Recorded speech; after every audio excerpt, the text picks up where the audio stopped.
So yan, bago tayo kumain, shoutout ko po muna yung mga solid supporters natin dyan. Maliit lang ang sahod mo pero gusto mong magkaroon ng ipon. So tara, tuturuan kita. Yeah, magkano to? 20 yan. Ito, yan, 50 pesos. So ito na lang, yeah. Meron pala maliit. Ngayon na lang. Para marami. So, thank you. Yan mga idol. So ito. Yan, magsisigang po tayo ng tilapia.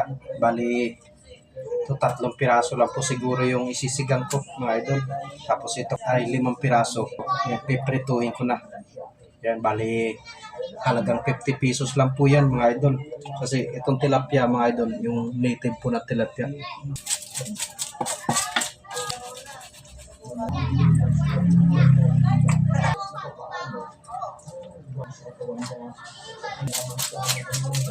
So yan, nagpakulo lang po ng tubig. Tapos susunod ko na din po itong tilapia.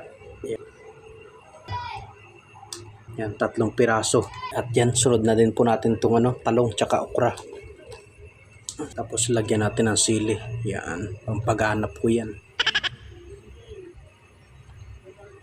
Takpan natin muna. Pagka kumulo, yan, sunod na po natin yung kangkong. Kumulo na po mga idol. So yan, lagay na po natin itong kangkong. Yan.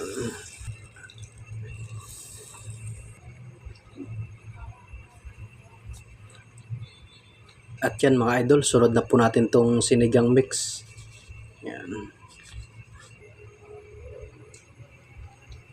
Yan lang po natin na maluto at kakain na po tayo.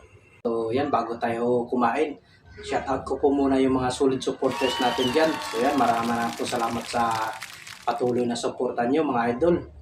So yan, kain na po tayo mga idol.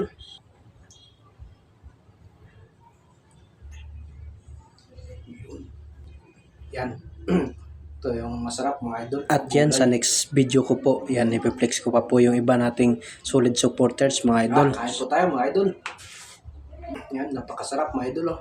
Wow! At so yan mga idol, so yan, wag nyo pong kakalimutan na suportahan ang aking page at pakipollow po at pa-heart na din po mga idol. Tsaka kung nagugustuhan nyo pong video na to, so pa-comment naman po.